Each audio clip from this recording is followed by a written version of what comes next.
পৃথিবীতে কেন যুদ্ধ হয়? ইউক্রেন এবং রাশিয়ার এই যুদ্ধ কবে শেষ হবে? বা মাঝে ইদানিং 3 দিনে একটা যুদ্ধবিরতি দিয়েছে, কিন্তু হাজার হাজার জীবন ধ্বংস হচ্ছে, সম্পদ ধ্বংস হচ্ছে।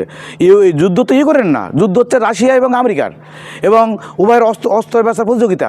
এবং পৃথিবীতে এই যে অনৈতিক যুদ্ধ, পৃথিবীতে যে ইচ্ছা মতো মানুষ হত্যা করা, নাগরিক হত্যা করা, রাষ্ট্র ক্ষমতার আমার আমি আমি আমি আমি রাষ্ট্র ক্ষমতায় আছে, আমি যুদ্ধ করে লোক মারবো, এর থেকে আমাদের বেরিয়ে আসতে হবে। কেন আমরা কারোর নৈতিক, ধর্মীয়, নৈতিক, মানবাধিকার কোনো দিক থেকে অধিকার নেই একটা রাষ্ট্রপ্রধান? আপনি রাষ্ট্রপ্রধান হচ্ছে রাষ্ট্রপ্রধান থাকেন, তা আপনি যুদ্ধপ্রধান নিরলোক কেন মারবেন? আপনি রাষ্ট্রপ্রধান হচ্ছে রাষ্ট্রপ্রধান হন, আপনি আরেক দেশকে হামলা করবেন কেন? আপনাকে জনগণকে সেই অধিকার দিছে?